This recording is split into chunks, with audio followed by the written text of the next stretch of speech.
Hare Krishna. So we're continuing with our discussion on the structure of Śrīmad-Bhāgavatam, and we came to a crucial point in our discussion. Now we are facing a big problem: how to understand the 10th canto of Śrīmad-Bhāgavatam, which is the essence and ashraya, the most important topic of the whole Śrīmad-Bhāgavatam. In fact, everything else was spoken by Srila Shukadeva Goswami for us to understand properly the 10th canto. And nevertheless, despite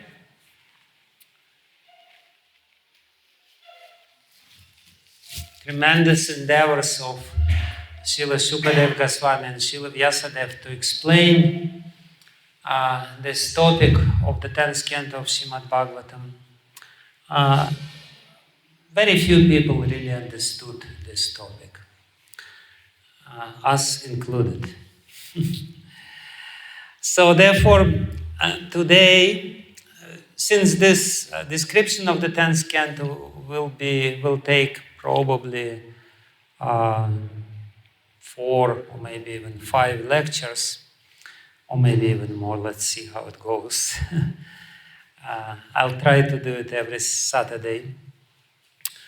But today I wanted to do the introduction to this topic, and for that I will read a few verses from Sri Caitanya Charitamrita Madhya Līlā, chapter 25. The residents of Varanasi become Vaishnavas. Please listen very carefully. kṛṣṇa-tattva, bhakti-tattva, prema-tattva, sāra, bhāva-tattva, rasa-tattva, līlā-tattva are. Text number 265. Krishna consciousness means understanding the truth of Krishna, the truth of devotional service, kṛṣṇa-tattva, bhakti-tattva, the truth of love of Godhead, prema-tattva, the truth of emotional ecstasy, bhāva-tattva, the truth of transcendental mellows, rasa-tattva, and the truth of the pastimes of the Lord, līlā-tattva. In other words, Krishnadas Kaviraj Goswami stresses here that it's not so easy to understand tattva, the philosophy behind everything, and 10th canto and the whole of Śrīmad-Bhāgavatam is about this, about bhakti-tattva and kṛṣṇa-tattva and prema-tattva and bhāva-tattva. So we should first, and līlā-tattva of course, we should first, and rasa-tattva, we should first try to understand these tattvas very systematically. śrī-bhāgavata-tattva-rasa, karilā pracāre, kṛṣṇa-tulya bhagavata, jānāilā, saṁsāre. Sri Caitanya Mahāprabhu has personally preached the transcendental truths and mellows of Śrīmad-Bhāgavatam. Śrīmad-Bhāgavatam and the Supreme Personality of Godhead are identical, for Śrīmad-Bhāgavatam is the sound incarnation of Sri Krishna. So if somebody thinks that he can understand Śrīmad-Bhāgavatam easily just by reading letters, he is a big fool, because Śrīmad-Bhāgavatam is not just a collection of letters or sounds or even meanings which can be perceptible by our mind.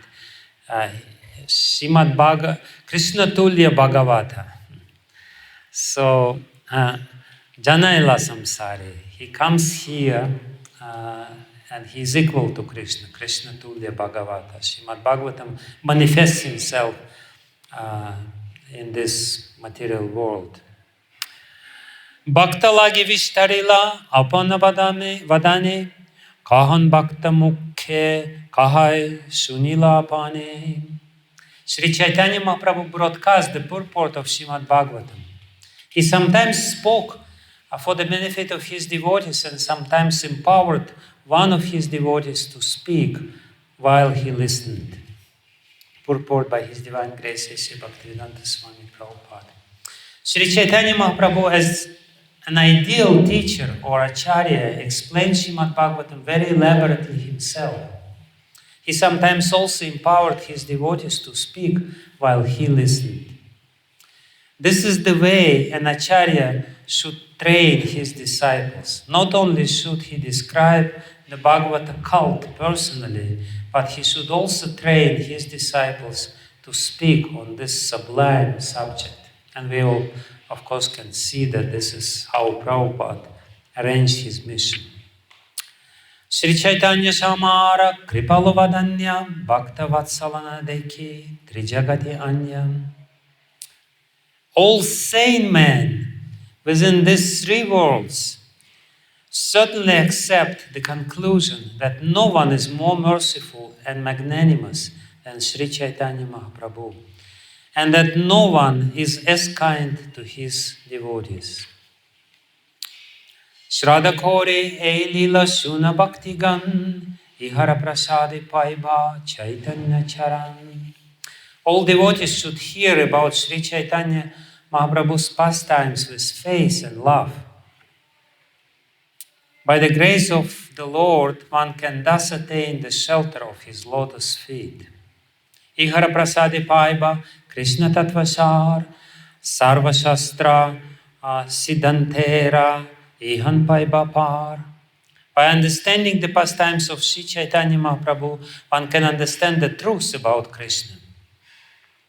So this kṛṣṇa-tattva, which was mentioned in the beginning, is only possible if we can understand Ihara Prasadi Paiba kṛṣṇa-tattva sāra by concentrating on Chaitanya Charana, on the pastimes of Lord Chaitanya. By understanding Krishna, one can understand the limit of all knowledge described in various revealed scriptures.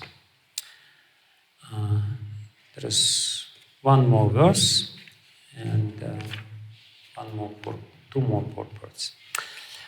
As Lord Krishna says in Bhagavad Gita, Manushyanam sahasrisu kaschid yatati siddhaya yatatam apisidanam kaschinmam veti tattvataha.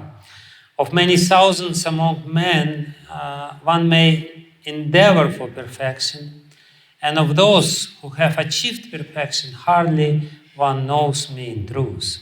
Srila Prabhupada stresses this point, that it's very difficult to understand kṛṣṇa-tattva,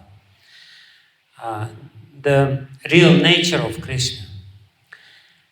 It is very difficult to understand Krishna, but if one tries to understand Śrīmad-Bhāgavatam through Caitanya Mahaprabhu's bhakti cult, one will undoubtedly understand Krishna very easily.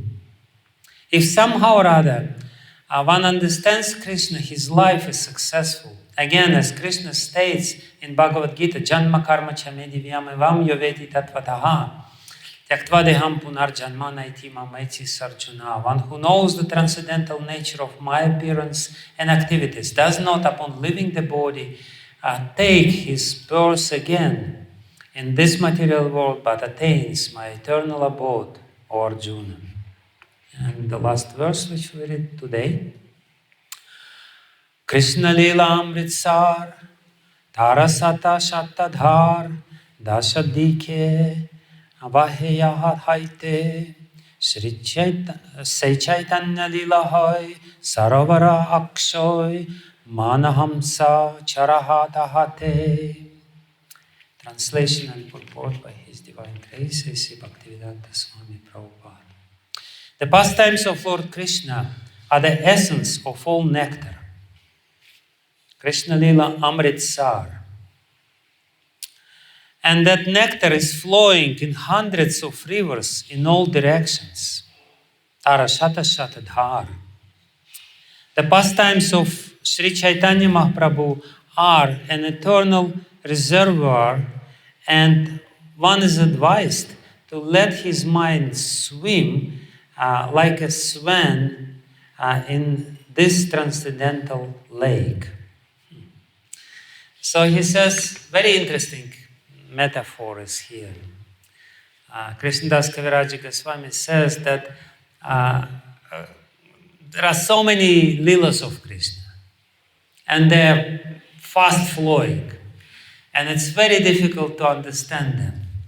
So what we should do in the beginning, he says, we should go to the lake of Sri Caitanya Līlā, which is still, which is, in other words, which is more easily understandable. And we should dwell in this lake of Lord Chaitanya's Līlā like a swan in this transcendental lake. And very important purport by Srila Prabhupada, which is actually the reason why I've chosen this part of Chaitanya Charitamrita to be read today. The essence of spiritual knowledge is found in the pastimes of Sri Caitanya Mahāprabhu, which are identical with the pastimes of Lord Krishna. This is the essence of knowledge. If knowledge does not include the understanding of Sri Caitanya Mahāprabhu and Krishna, it is simply superfluous. By Sri Caitanya Mahāprabhu's grace, the nectar of Lord Sri Krishna's pastimes is flowing in different directions in hundreds and thousands of rivers. One should not think that the pastimes of Sri Caitanya Mahāprabhu are different from Lord Krishna's pastimes. It is said, Sri Krishna Chaitanya Radha Krishna Nahi Anya. Lord Chaitanya Mahāprabhu is a combination of Radha and Krishna. Thus, without understanding the pastimes of Sri Caitanya Mahāprabhu, one cannot understand Radha and Krishna. Srila Narottama Das Thakur therefore sings, Rupa Raghunatha Pade Hoi Bekuti Kabehama Bujaba Se Jugala Piriti. When shall I become very eager to study the books left by the 6 Goswamis? Then I shall be able to understand the conjugal pastimes of Radha and Krishna. Chaitanya Mahāprabhu directly empowers Srila Rupa Goswami and Srila Sanatana Goswami. Following in their footsteps, the other Goswamis understood Sri Chaitanya Mahāprabhu and his mission. One should understand Sri Krishna Chaitanya and Lord Sri Krishna from the 6 Goswamis in the Parampara system. The Krishna consciousness movement is following as strictly as possible to the footsteps of the Goswamis. Narottama Das Thakur says, Echai Gosai Yanra Mui Tandra Das. I am the servant of the 6 Goswamis. The philosophy of Krishna consciousness is to become the servant of the servant of the servant of the Lord. Whoever wants to understand the difficult subject matter of Krishna Katha should accept the disciplic succession. If one is somehow or other able to understand Krishna, his life is successful. Tyaktva punarjanmanaiti mameti sorchuna.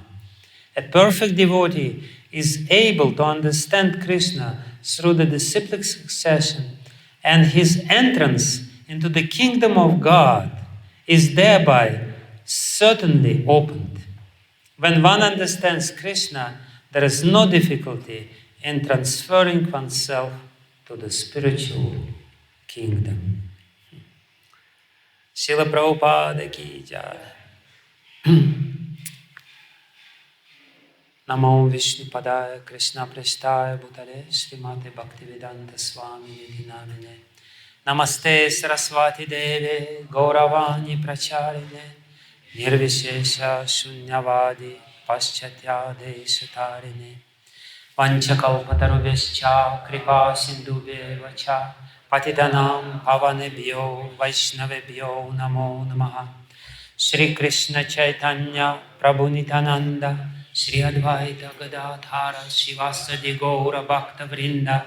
Hare Krishna Krishna Krishna Hare Hare, Hare Rama Rama Rama Hare Hare, Hare Krishna Krishna Krishna Hare Hare, Hare Rama Rama Hare Hare, Hare Krishna Krishna Hare Hare, Hare Rama Rama Hare Hare.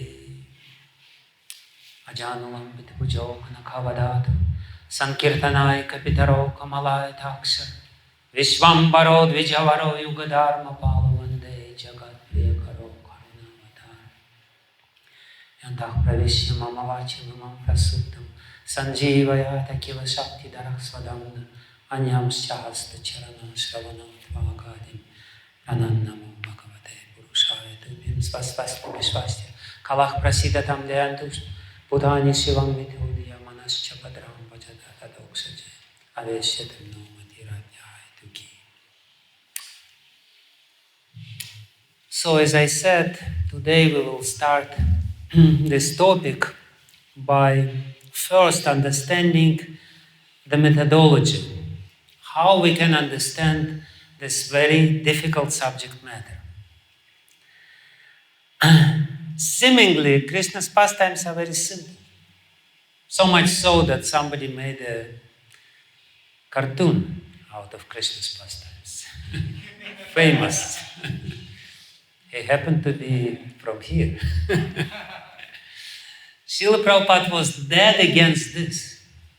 He didn't like it. Many devotees suggested to him, why don't we make a nice cartoon out of Krishna's pastimes? Srila Prabhupada was against it. He didn't like it because he knew that, it will give people a wrong impression that they can understand Krishna. And actually Krishna is just like a cartoon hero. He's just like a little cartoon hero. They will not understand the depths and the inner meaning of Krishna's pastimes. Instead, they will have an illusion that I already know Krishna's pastimes. I heard it so many times.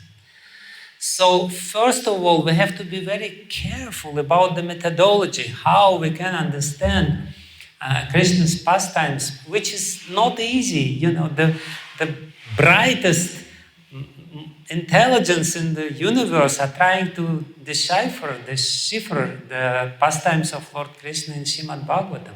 So many commentaries are written.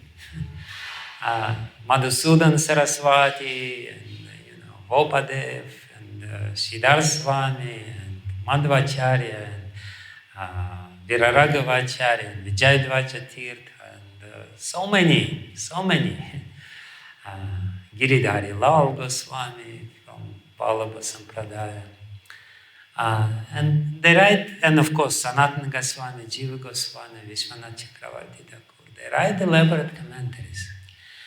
But Lord Shiva will say that you cannot understand Śrīmad-Bhāgavatam by commentaries. We will study this verse today as well. It's just for us not to be misled by the apparent simplicity of the 10th canto of Śrīmad-Bhāgavatam. And therefore, Sri Krishna himself, he stresses in the verse which Srila Prabhupada quotes twice in this section of Chaitanya Charitamrita, Janma karma chame divyam evam yoveti tattvataha. Sometimes we think, oh yeah, I know, I already know Janma and karma of Krishna. Not without a reason, he says, tattvataha, in truth. And therefore, in the first verse which we read today, it is said that we should understand kṛṣṇa-tattva first, and then bhakti-tattva, and then prema-tattva, and then rasa-tattva, and then bhāva-tattva, and then līlā-tattva. So, to understand this in truth, as he is, as Prabhupada is stressing here, we should join the parampara system. We should become the servant of the servant of the servant within this parampara system. And therefore, it's very peculiar that in the 4th chapter of Bhagavad Gita, where Krishna says this, Janma karma chave divyam evam yoveti tattvataha tyaktvateham punar janma naiti mameti sorjuna. In the beginning he says this, Janma karma chame divyam evam yoveti tattvataha. Those who know in tattva, in truth, the pastimes of Lord Krishna and his birth, and they will go to me without any doubts. But then, at the end of this chapter, he says what? Tadvidi pranipatena pariprasnena sevaya upadikshanti te gyanam gyaninas tattva darsana. In the same, in the beginning he says, yes, you should understand it in truth. How to understand it in truth? Tadvidi pranipatina pariprasnena sevaya. Once Prabhupada was speaking with Guru Kripa and he asked Guru Kripa, please tell me what is the most important verse of all the scriptures? What is the most important verse? What is the most important verse? Please tell me. Huh? So what is the verse? What is the verse? Verse. Srila Prabhupada said, what is the most important shloka from the scriptures? Tastat Gurum Prapadita. Well, he didn't say this, but it's, yeah. You're almost there. Это Чамша Калах Пумсах, yes. Guru Kripa said to Srila Prabhupada that the most important verse, Harer Nama, Harer Nama, Harer Nameva Kevalam, Kalu Nastyeva, Nastyeva Gatiranyatha. Srila Prabhupada said, no. Srila Prabhupada was very strong. No. So Guru Kripa was flabbergasted. Yeah, what is the most important verse? And Prabhupada says, Yasyadeve parabhaktir yathadeve tatha guru. Tasyaiva kathitahi artham prakashante mahatmanaha. This verse from Shveta Upanishad says that you should have the devotion to the Lord and exactly the same devotion to your spiritual master. Yasyadeve tatha guru. And then only prakashante mahatmanaha. Tasyaite kathitahi artha. The meaning of all these kathas, of all these statements of Krishna will become clear. Of all these statements of the scriptures will become clear. There is no other way, there is no other way, there is no other way. So, but actually Srila Prabhupada is stressing the need to accepting parampara system, but he does not specify, which of course he says 6 Goswamis, so it's implied that this is Sri Caitanya Mahāprabhu's parampara. And in this talk today, I will try to prove in a very impartial way that the understanding which we can get in this parampara system is unique, is absolutely unique. Is absolutely exclusive. No other parampara, even though the Śrīmad-Bhāgavatam is revered and studied in all the paramparas, in all Vaishnava lines, but nowhere this completely unique understanding of, especially of the 10th canto of Śrīmad-Bhāgavatam and Śrīmad-Bhāgavatam as a whole, is given as or revealed as in our parampara by the mercy of Caitanya Mahāprabhu. Therefore, it is stressed here that only by the mercy of Caitanya Mahāprabhu you will be able to understand the Śrīmad-Bhāgavatam.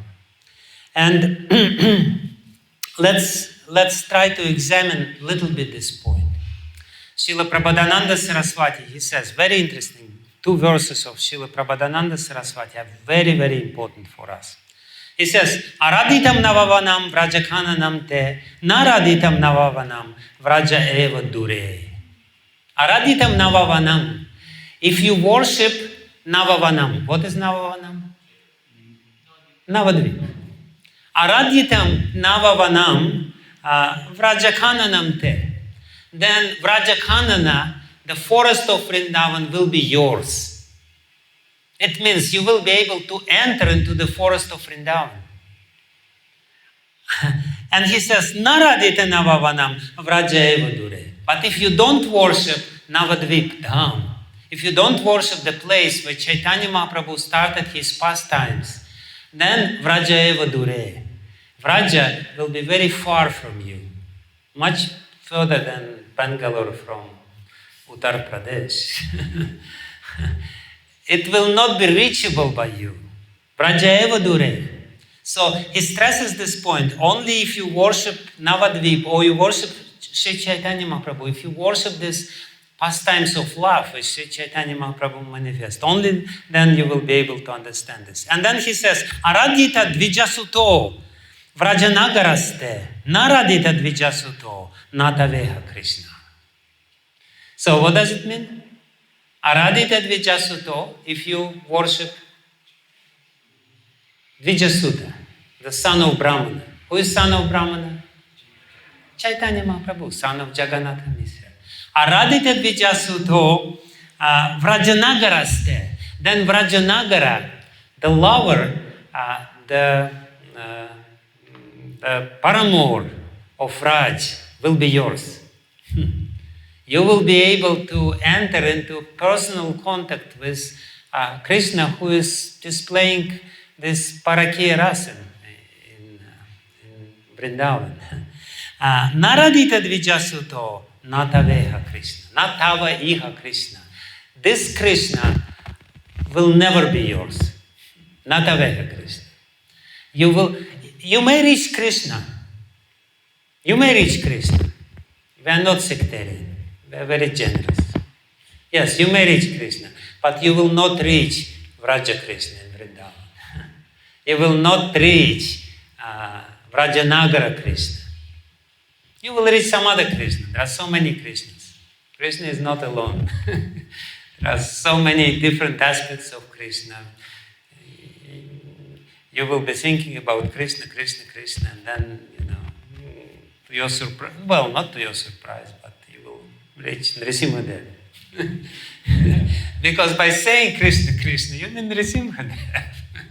So, here Prabodhananda Saraswati, he stresses this point. The only way to obtain the highest conception of Krishna, the highest understanding of Krishna, is to worship Sri Caitanya Mahāprabhu, Aradita Dvijasuto Vrajanagaraste. And the next verse is extremely important, also from Chaitanya Chandramrita. Śrīmad-Bhāgavatasya yatra paramam tatparyam utankitam śrī-vāyasakina. Because one can get some doubts. Why do we need Chaitanya Mahāprabhu? Srila Vyasadeva wrote Śrīmad-Bhāgavatam. Srila Shukadev Goswami, he explains Śrīmad-Bhāgavatam in a very palatable way. Pibata Bhagavatam rasamalayam Sukhamukhat amritat drava samyutam. He came directly from the lips of Shukadev Goswami and became drava. Drava means became liquid. It means that it flows itself. This verse of Śrīmad-Bhāgavatam says that it's very easy to understand Śrīmad-Bhāgavatam. This rasa just flows itself. You don't need to do anything. Śrīmad-Bhāgavatam is a ripened fruit. There is no skin. There is no bija. There is no stone inside. Just liquid. Just drink. Even if you take manga, you still have to chew a little bit. But Śrīmad-Bhāgavatam, you don't have to chew. Nothing to chew. It's already taken by Shukadev Goswami. So you may have this doubt that, how is it? How is it in according to this third verse of Śrīmad-Bhāgavatam? So here, Prabodhananda Saraswati explains. Please listen very carefully. Śrīmad-Bhāgavatasya yatra paramam tatparyam utankitam śrī-vāyasakina duran vayataya rasa prasangi piyat Shri Radha Rati Keli Nagara Rasasvadaika Sadbhajanam Tadvastu Prathanaya Gauravapusha Loke Avartino Harihi. He says here that Hari, Lord Krishna himself, he avatirnaha. He came to this world for which purpose Gauravapusha, accepting this Gauravapusha, the body of Lord Gauranga, Tadvastu Prathanaya, to show this Vastu, which was hidden, despite the seeming easiness or palatability of Śrīmad-Bhāgavatam. Still, it was difficult. Why? Śrīmad-Bhāgavatasya yatra paramam tatparyam utankitam. Because Shivayasakina duranvayataya rasa prasangi piya. The essence of Śrīmad-Bhāgavatam was explained by Srila Shukadev Goswami in a very cryptic way. and in a very short way, without elaboration, without proper elaboration. This Tatparya, the real essence of Śrīmad-Bhāgavatasya, Paramam Tatparyam, the highest meaning of Śrīmad-Bhāgavatam, was explained due to very serious reasons by the son of Vyasadeva, Vyasakina, Duran Vayataya. It's difficult to understand. In Rasa Prasangi he said this, but he didn't elaborate on this because he was shy. He was too shy. He didn't want to explain all these intimate subject matters which are there in this Rasa Prasanga, in the context of Rasa dance. Yadrada Keli, Radharati Keli Nagara, Rasasvadaika Sadbhajanam. Whereas you will only be able to really do bhajan to Krishna, really to worship Krishna as he is, in his true form, if you understand Radharati Keli Nagara Rasasvadaika. Yes, only if you asvada, if you will get the taste. But Srila Sukadeva Goswami didn't really get into it. And we will understand again why and why it is so. So he only, Utankitam, very briefly he explained this subject matter, not elaborately enough. And therefore Sri Caitanya Mahāprabhu himself came prathanaya. For which purpose? Tadvastu prathanaya, to show this vastu. The very reason or cause of Sri Caitanya Mahāprabhu appearance in this world is to show what Śrīmad-Bhāgavatam is all about. And without him, we will never be able to understand Śrīmad-Bhāgavatam. Without Sri Caitanya Mahāprabhu. And this is not an exaggeration. Because if you only try to understand Śrīmad-Bhāgavatam intellectually, you will for sure fail, 100% fail. And at the same time, you will be able to think that, oh, I know Śrīmad-Bhāgavatam. I know Śrīmad-Bhāgavatam.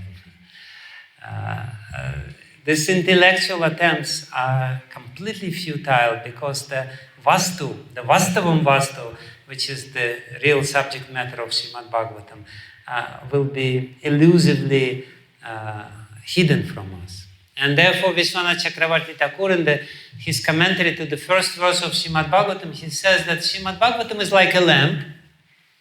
He illuminates everything. Śrīmad-Bhāgavatam is like a sun.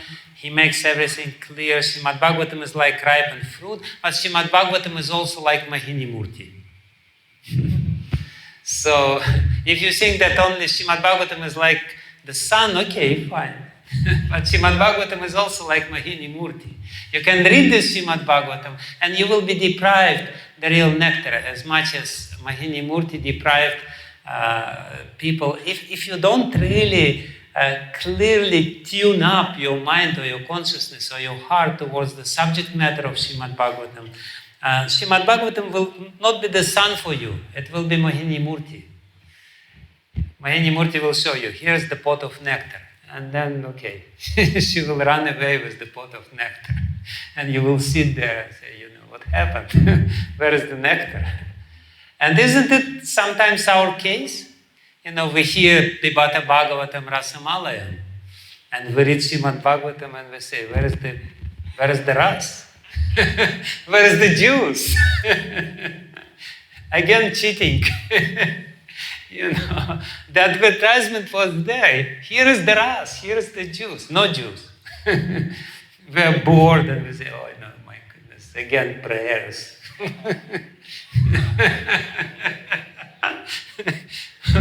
How many times I should listen to this?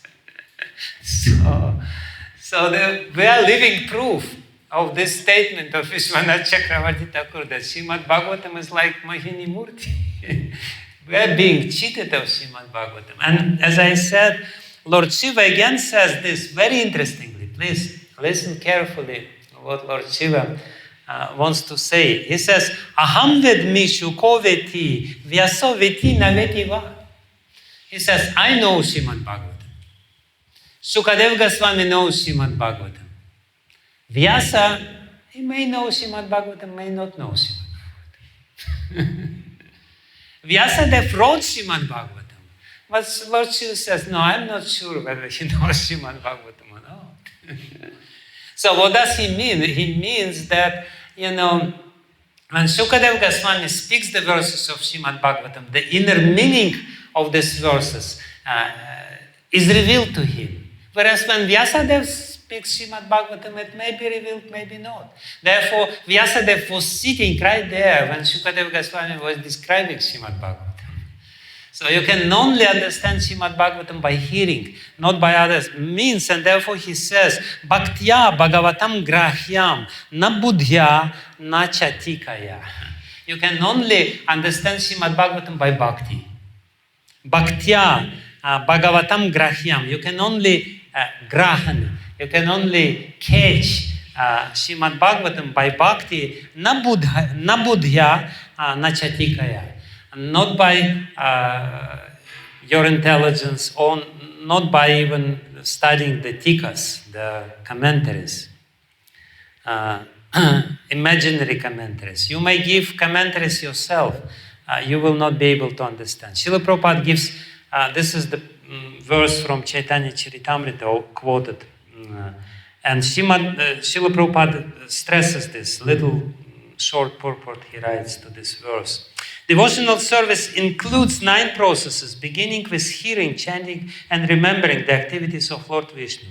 Only one who has taken to devotional service can understand Śrīmad-Bhāgavatam, which is the spotless Purana for transcendentalists, Paramahamsas. So-called commentaries are useless for this purpose. According to the Vedic injunction, Yasyadeve parabhaktir yathadeve tatha gurau, the Vedic literature maintains that Śrīmad-Bhāgavatam has to be learned from the person Bhagavatam. And to understand, one has to engage in pure devotional service. Śrīmad-Bhāgavatam cannot be understood by so-called erudite scholars or grammarians. One who has developed pure Krishna consciousness has served the pure devotee. The spiritual master can understand Śrīmad-Bhāgavatam. Others cannot. So here I want to also read to you a few very important and very deep, profound statements by Bhaktisiddhanta Saraswati Thakur Prabhupada. Very, very important. Because he wrote an essay, he or Nishikant Sanyal, his disciple, but Bhaktisiddhanta Saraswati Thakur Prabhupada would put his signature under everything which Dr. Nishikant Sanyal would write. And sometimes, it's indistinguishable who wrote this particular essay. So this is the essay which is called Understanding the Eternal Truth of Śrīmad-Bhāgavatam, or something like this. I don't remember the exact name of this. But please listen, it's very interesting. He says that our attempts to understand Śrīmad-Bhāgavatam by empirical means, it means that by our intelligence, by our eyes, by our ears, and so on and so forth, will for sure fail. Please listen. The eternal truth has been made manifest to this world by Sri Vyasadeva in the narrative of the pastimes of Raja. But the real nature of the truth cannot be realized by means of knowledge born of the senses. Yes, Vyasadeva explained everything in the pastimes of Raja, which is the subject matter of the 10th canto. But the real nature of the truth cannot be realized by the means of knowledge born of the senses, by empirical means. The knowledge is spontaneously experienced by the pure essence of the individual soul in his exclusive state, samadhi. This knowledge you can only understand, reading 10th canto of Śrīmad-Bhāgavatam, you can only understand if you are in samadhi.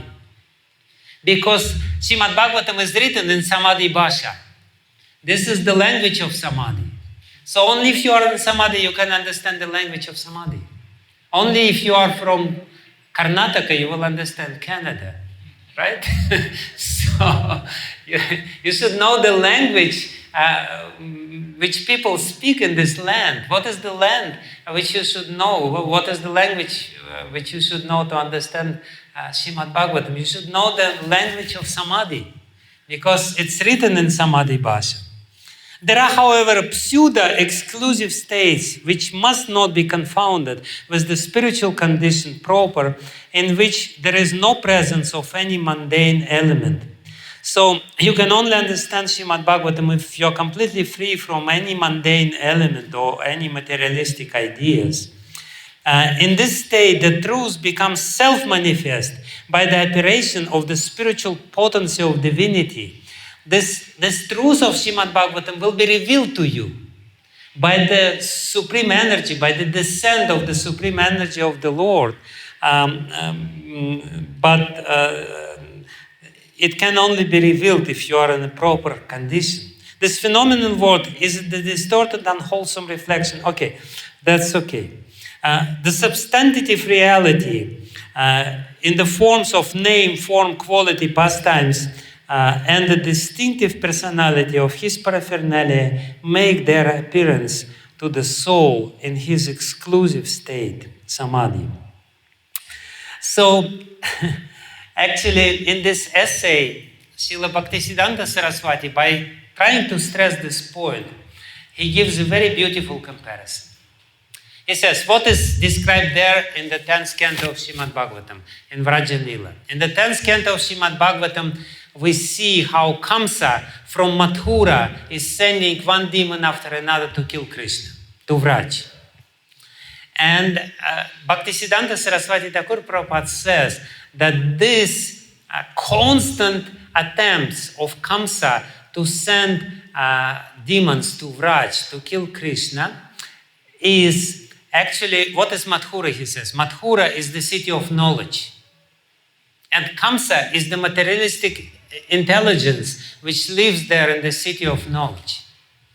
And he's sending all the demons to Vraj is actually the attempts to understand Śrīmad-Bhāgavatam by empirical means, by intellectual means. But actually what he wants to do, he wants to kill Krishna. He doesn't want to understand Krishna. He doesn't want to love Krishna, to obtain love of Krishna. He only sends all these demons. I will read this excerpt from there. There is a historical ground for such misgivings, for all the doubts which may have. Accordingly, if the empiric domination is to be preserved intact, it would be necessary not to lose a moment to put down the transcendental heresy the instant it threatens to make the appearance in the earnest. I'm sure you will you don't understand anything. But the idea here is that those people who maintain that you can understand Śrīmad-Bhāgavatam by some empirical means or by your senses and intelligence, they constantly try to attack Śrīmad-Bhāgavatam by their intelligence, as much as Kamsa is trying to attack Krishna by all these demons. King Kamsa, acting on this traditional fear that we really understand Krishna, is never slow to take the scientific precaution in deputing empiric teachers of the scriptures, backed by the resources of dictionary and grammar and all empiric subtleties, to put down by slow of specious arguments based on the hypothetical principles, the true interpretation of the eternal religion revealed by the scriptures.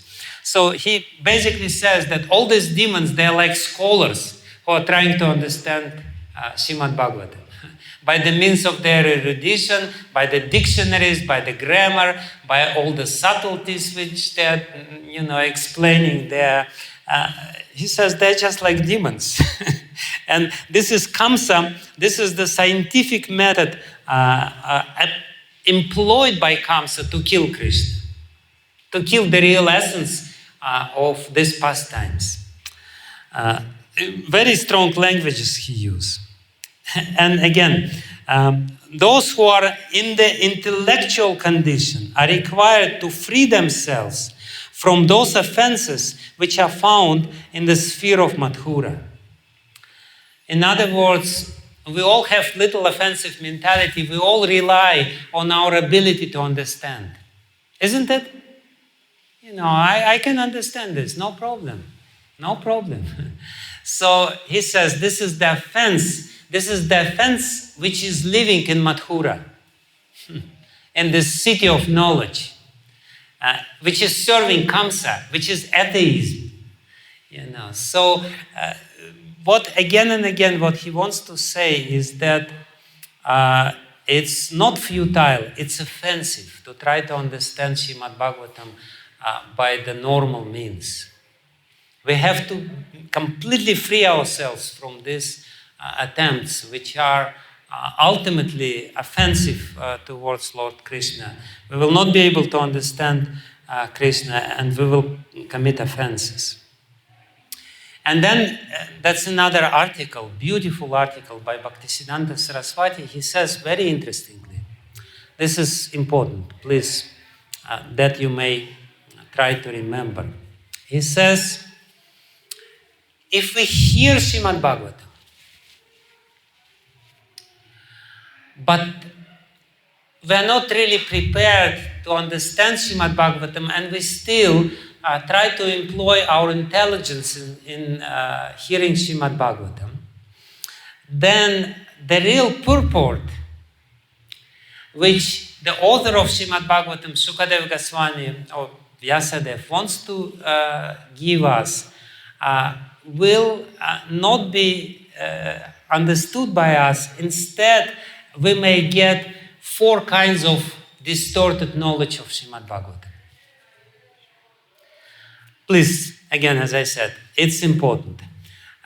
The distorted knowledge of Śrīmad-Bhāgavatam, the real knowledge of Śrīmad-Bhāgavatam is that the truth will be revealed to us. We will just see how Krishna is running in the meadows of Vrindavan and how he is playing with his friends and how he's showing universal form in his mouth, and we will really understand this. We will see this in a proper way. But if we try to employ or apply our intellectual abilities instead of trying to absorb Śrīmad-Bhāgavatam by the service mood. So, in other words, when we hear Śrīmad-Bhāgavatam, that's our service. That's a very important service which we do. And that's we should be in the state of service, not in the state, now I will be able to grasp this intellectually. So he says that instead 4 types of wrong knowledge will appear within our heart. The first knowledge is called fragmental knowledge, parichinna jnana. In other words, what will happen? You will read Śrīmad-Bhāgavatam and you will get this piece of information, that piece of information. Little parichinna means little, bites of information. And you will remember everything and you will even tell this to other people. But this is parichinna jnana. This is not the knowledge which is complete in itself. Like Krishna is advaya jnana. He is non-dual. You cannot really cut Krishna into pieces. But if you apply the material method of understanding Śrīmad-Bhāgavatam, you will cut Śrīmad-Bhāgavatam into pieces. But you cannot cut Śrīmad-Bhāgavatam into pieces because he is just one whole. Even little tiny soul cannot be cut into pieces. What to speak about Krishna? He is not cuttable. He is not digestible by cutting him into pieces. Like, to digest the vegetables, we have to cut the vegetable into pieces. So the people, they cut Śrīmad-Bhāgavatam into pieces. This is called Bhakti Vaibhava. Sometimes, I don't want to denigrate these endeavors. They are very glorious endeavors, but we have to really understand that this is not really, this is not, we have to understand the specialty of this method of understanding Śrīmad-Bhāgavatam through parampara system. Not to cut into pieces. Means you may have, very good grasp of what was going on there, and still it will be parichina gyan. It will be just piecemeal Śrīmad-Bhāgavatam. The Śrīmad-Bhāgavatam, which is nicely cut into nice cubes and you digest it. So this is the first type of wrong knowledge. The second type of wrong knowledge, which you may get by trying to understand Śrīmad-Bhāgavatam in this way, is called contracted knowledge, sankirna gyan. You will get a very sankirna means it's a very meager sort of knowledge. You will not get the full understanding of Śrīmad-Bhāgavatam. Little bit you will get sankirna gyan, very narrow sort of knowledge. The third kind of knowledge which you may get in this way, distorted knowledge, vikrita gyan, means this is very common. You hear something and it's completely distorted in your mind, and you get a completely different impression of what is being said. You will not be able to understand what is the relationship between Krishna and the gopis, what are all these demons, and you will only get this little cartoon of the 10th canto of Śrīmad-Bhāgavatam. This is what will go on in your mind. And then the fourth kind of distorted knowledge is vivarta-grasta gyan. Vivarta means when you see the rope and you think it's a snake. So you will have the gyan, but it will be vivarta-grasta gyan. You will think it's the real gyan, but you will not see the rope. You only see the snake. You will see something different. Your interpretation or your understanding of Śrīmad-Bhāgavatam will be completely wrong. So this is the different varieties of knowledge which you may get. You can choose which one you want. Parichina gyan, or vivarta-grasta gyan, or vikrita gyan, the distorted knowledge, or sankirna gyan. But you will not get the full knowledge. So that's how Sri Chaitanya, how Bhaktisiddhanta Saraswati was so emphatic on this point, because so many people read Śrīmad-Bhāgavatam. So many people give, if you go to Vrindavan, on every corner there is some advertisement. Sometimes big advertisement, sometimes small advertisement, according to the, extent of the ego of the speaker, So they explain this. No. And, old ladies, they come and they sit and they, oh, very nice, very nice. And then they go back and drink their tea and coffee. And nothing changes, nothing happens. No revelation of Krishna. So basically, we have to have proper mood. Because when we hear, we don't hear what is being said. What is being said is filtered through the mood which we have. If we're angry, and the mood which Sri Caitanya Mahāprabhu does is this mood of prema. Why meditation on Sri Caitanya Mahāprabhu is so important? Because by understanding his pastimes, we can understand what is prema, and then while listening Śrīmad-Bhāgavatam, we will listen it through this media of prema, of love of God. And we will be able to hear something which we will never be able to hear otherwise. I wanted to tell the story, but I will not tell the story. So, therefore, this is the method. Here is the method which is described by Krishnadas Kaviraj Goswami or by Swarup Damodar Goswami in the Anti-Līlā of Sri Chaitanya Charitamrita. The method to understand Śrīmad-Bhāgavatam. This is the formula. This formula is given by Swarup Damodar Goswami to Bengali Brahmana who came and who wanted to read to Sri Chaitanya Mahāprabhu his kavya, his poem about Sri Chaitanya Mahāprabhu and about Lord Jagannath. And we know how severely he was chastised by Swarup Damodar Goswami. But when Swarup Damodar Goswami became little peaceful, he gave the method to this Brahman. Basically, what he says here is that you think that you understood Bhagavatam, you didn't understand Bhagavatam, you fool. And therefore you wrote this, very flowery kavya, and this kavya is full of mistakes and full of rasa-bhas and full of all the inconsistencies. And you don't even understand that it's full of inconsistencies. You are so happy about your own creation. So he says, please listen very carefully. Yaha Bhagavata para, Vaishnaverastani, ekanta ashraya kara, Caitanya charani. This is the formula. Yaha Bhagavata para, Vaishnaverastani. If you want to understand Śrīmad-Bhāgavatam, you should go to the place where Vaishnava live.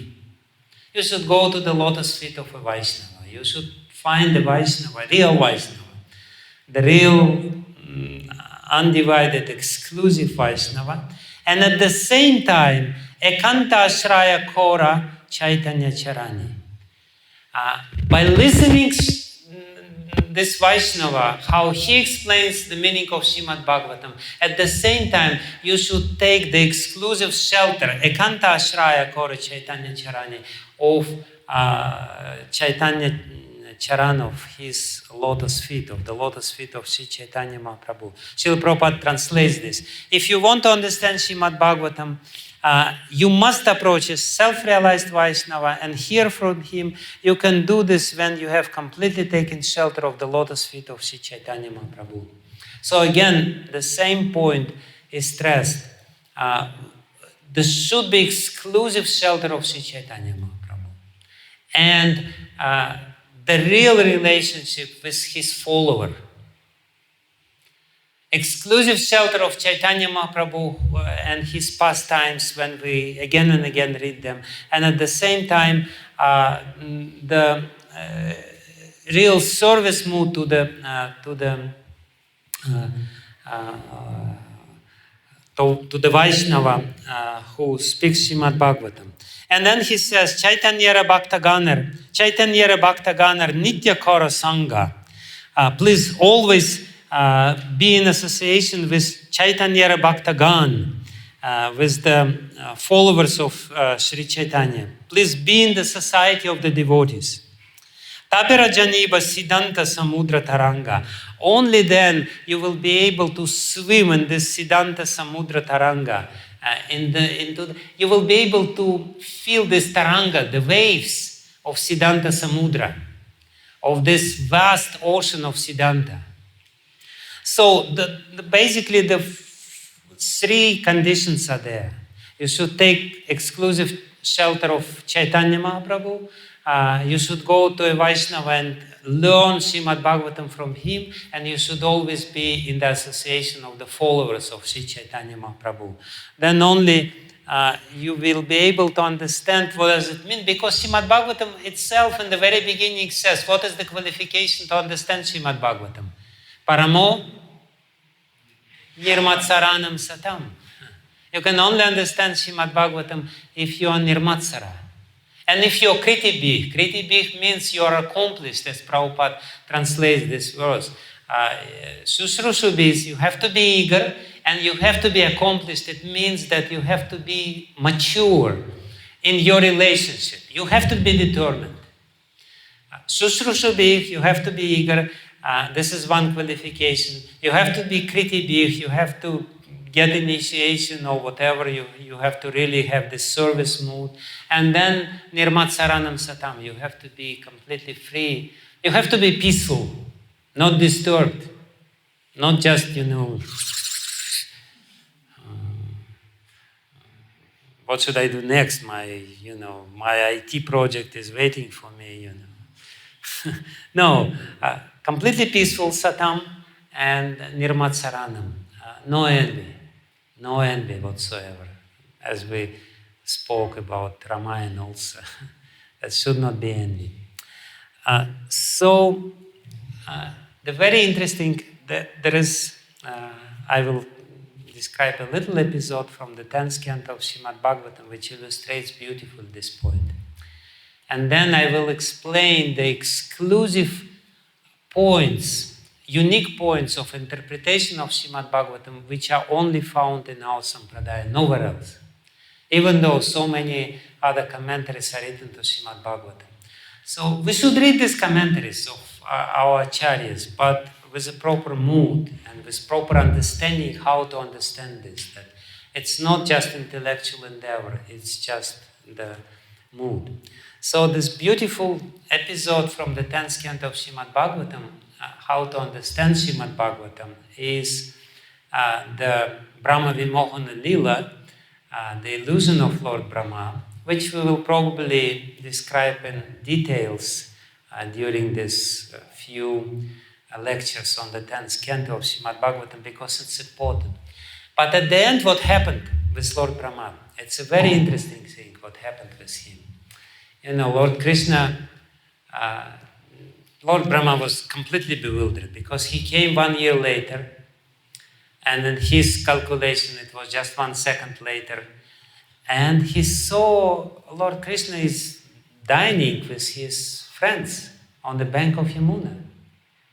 And Lord Brahma couldn't understand what's going on. So he went back to the cave where the friends of Lord Krishna and all the calves were there hidden. And he saw they're there. And then he went back to Yamuna and he saw they're there. And he was thinking, what's going on? So he decided to look simultaneously. 2 of his heads looked in the cave, and 2 of his heads were still looking into the bank of Yamuna. And he saw, the friends are there, the cows are there, the Krishna is there, and all his friends and cows are there, and they're dining. And then all of a sudden, when the bewilderment of Lord Brahma was very high, all of a sudden it went to another peak, because Lord Krishna manifested when all the cowherd boys and calves and Lord Krishna himself, they all, 4-headed Narayanas were there. And not only this, all the material elements and the time. And Lord Brahma saw that each and every calf, which has become 4-handed Lord Narayana, is being worshipped by many, many Brahmas. And he just couldn't understand what's going on, Many, many Brahmas and many Shivas, they worship each and every calf which is there. And, he became really bewildered, and he fainted. He just couldn't grasp it anymore. His heart just was not big enough to understand what's going on. So he fainted, and then he came back to the senses. His external consciousness came back to him, and he started looking around as normal man after he lost consciousness. He looks, and he looks in a completely different way. With great difficulty, he started looking around.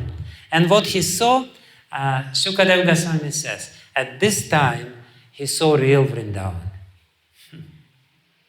He saw the trees which are very beneficial and which are laden with all kinds of fruits. He saw that all the seasons of the year is there, and he saw all the animals in Vrindavan which are very friendly to each other. He saw mongoose and snake, and snake is, very in a very friendly mood, was playing with mongoose, and mongoose was playing with the snake. He saw the tiger playing with the cows. Huge tiger was playing with cows as if they're best friends. And he saw all the human beings in Vrindavan whose heart is completely filled with love. He saw this vision of Vrindavan for a split second. And what he understood, I don't belong here. He didn't see this. He didn't see Vrindavan. He couldn't understand. So first Krishna manifested to him the kṛṣṇa-tattva in one sense, this Aishwarya Gyan Tattva. And then this Aishwarya Gyan was covered completely. Shri Jagannath Baladev Subhadra Maya ki jai, Shri Lakshmi Narasimha ki jai, Shri Caitanya Mahāprabhu. So what happened? Please listen very carefully. And that's one of the features which we should understand how it works, because the followers of Caitanya Mahāprabhu, they very minutely describe how the internal energy works within Vrindavan. Completely inconceivable internal energy of the Lord to facilitate Krishna's pastimes.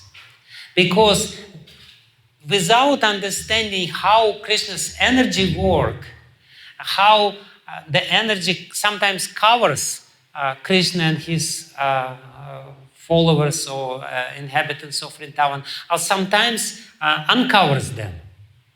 How sometimes they understand that Krishna is God, sometimes they don't understand that Krishna is God, how sometimes Krishna understands that he is God, and how the next moment he completely forgets that he is God. How it works, and that's without knowledge of Krishna. It's not that Krishna says, okay, Yogamaya, do this. Please now cover this, foolish people, and then I will display one pastime. No, Krishna himself is covered by Yogamaya. Krishna is not the ruler in Vrindavan. Who is the ruler of Vrindavan? Vrindadevi. Krishna is completely obedient to Vrindadevi. Krishna is dancing how Vrindadevi wants him to dance. This is what is also there in Caitanya Charitamrita. Krishnadas Kaviraj Goswami quotes his own verse from Govinda Līlā-amrita in Caitanya Charitamrita. We will study it later. When Vrindadevi goes somewhere and Srimati Radharani asks you, dear Vrindadevi, where did you go from? Where are you coming from? And she says, I'm coming from Radhakund. And what is there in Radhakund? Krishna is dancing there. Krishna is dancing there. Oh, really? No, Krishna is not dancing there. Krishna is learning how to dance there in Radhakund. And Radha is asking Vrindadevi, how is Krishna, who is Krishna's teacher?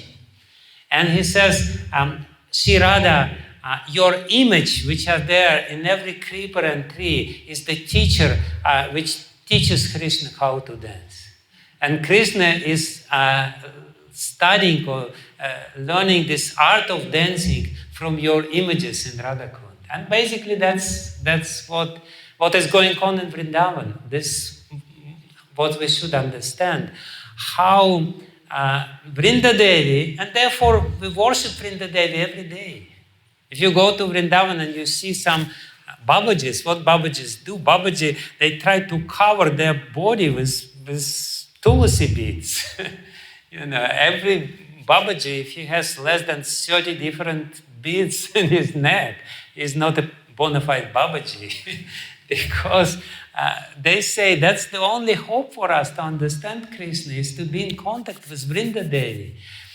She is the internal energy, and she gives the passage to Vrindavan. Unless we get the message. That's why we chant holy name on the Tulsi bead. Why we should be in the Tulsi bead? Because it's only Vrinda Devi who can reveal to us Krishna and the real nature of Krishna's name.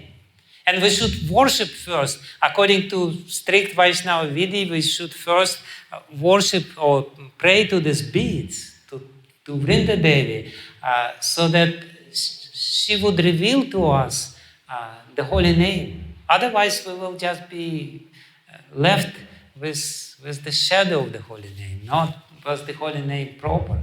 Madhu Pandit, the famous follower and contemporary of Caitanya Mahāprabhu, who was the first pujari, sevait of Gopinath, his clothes is still there in Jaipur. This clothes is from the Tulsi beads. It's the fine clothes which, the cover, because sometimes it's cold in Vrindavan, but it's all from the tiny, tiny Tulsi beads. He made it himself. You can still see it in Gopinath Mandir. But basically, this is the point that unless we get mercy of the internal energy of the Lord, we will not be able to enter into these pastimes of the Supreme Lord. And for that we should serve the followers of Sri Caitanya Mahāprabhu, and through the mercy of Sri Caitanya Mahāprabhu we will be able to understand real purport. But then, spoken so much about the futility of intellectual endeavors to understand Śrīmad-Bhāgavatam. Now I will glorify how we should intellectually understand this. And there is no contradiction, because we should employ our intelligence in trying to understand Śrīmad-Bhāgavatam according to the traditional line of Guru Parampara, in a service mood. Again, not because we are so intelligent, not because we are so, erudite scholars and we know this opinion and that opinion and we study. No, in a very humble way, we should try to hear the descriptions or the revelation which are given by the followers of Caitanya Mahāprabhu, which they heard from himself, as the verse which we read states. Sri Caitanya Mahāprabhu sometimes explains Śrīmad-Bhāgavatam, which was the main purpose of his appearance in this earth, or sometimes he employed others and he was sitting and listening. So we will now learn in a very brief way, and then I will elaborate in next lectures, the unique features of Gaudiya interpretation of Śrīmad-Bhāgavatam. Again, no other sampradaya agrees to this. Why? Because only followers of Sri Caitanya Mahāprabhu can understand what he revealed. This is what he revealed. This is the highest truth, which is difficult to understand. They analyzed Śrīmad-Bhāgavatam in a completely unique way. Nobody else did it. So the point number one is, of course, the most important way of interpreting the whole Śrīmad-Bhāgavatam is that ete chamsha kalah pumsah kṛṣṇa-tu Bhagavan svayam. So that's the first point which completely sets us aside from everyone else. Because what everyone else says, who is Krishna? Yeah, Krishna is God. Why? Because Narayana is God. And because Krishna is just Narayana avatar. There is Madhya, there is Kurma, there is Mohini Murti, there is Krishna. No, ete chamsha kalah pumsah kṛṣṇa-tu Bhagavan svayam. And that's a very big controversy, absolutely, even till now. Because if you say, who is Krishna? Krishna is Paramatma. Who is Paramatma? Paramatma is Kshirodakashaya Vishnu. And Kshirodakashaya Vishnu as Paramatma, he sends all his līlā-avataras. Līlā-avataras is just Paramatma. Who is Krishna? Krishna is Paramatma. Right? No. Это чамша калах пумсах Krishna-stu Bhagavan Swayam. So that's a cornerstone. And next lecture will be exclusively about this verse. Very interestingly. But this is the cornerstone of our understanding. Why? It's not just imagination. Why? How Śrīmad-Bhāgavatam himself or itself proves again and again and again that ete chamsha kalach pumsach, they are all parts and parcels of Krishna, the complete parts, plenary portions and portions of the portions, but Krishna tu Bhagavan Swayam. He is Swayam Bhagavan. And what does it mean and why it is so important? This is the subject of the next lecture, of the next class, which hopefully, if everything goes right, will be next Saturday. So the next point, which is, again, completely unheard of. Even, some sampradayas will say that it's blasphemous. Sri Caitanya Mahāprabhu, what he did, he explains the hierarchy of different forms of God. Nobody else did it before. There is either people say, the mundane scholars, they say they read about, Sattvata religion, they read about Chaturvyuha, they read about Vasudeva Krishna, and they start speculating.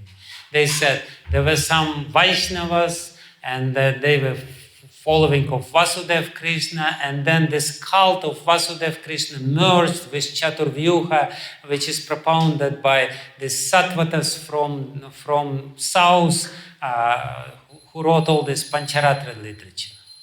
This is a very beautiful, foolish explanation which they give. Completely ridiculous. That there was, one was Narayana, and then cult of Vasudeva merged with cult of Narayana, and ridiculous. But you may believe them. They will explain to you, they will show you some proof, and they will explain it in such a bewildering and beautiful way that you will say, okay, yeah, right. Yeah. They merged. Two cults merged. And you will not be able, why this is all important, all these points, why this is important?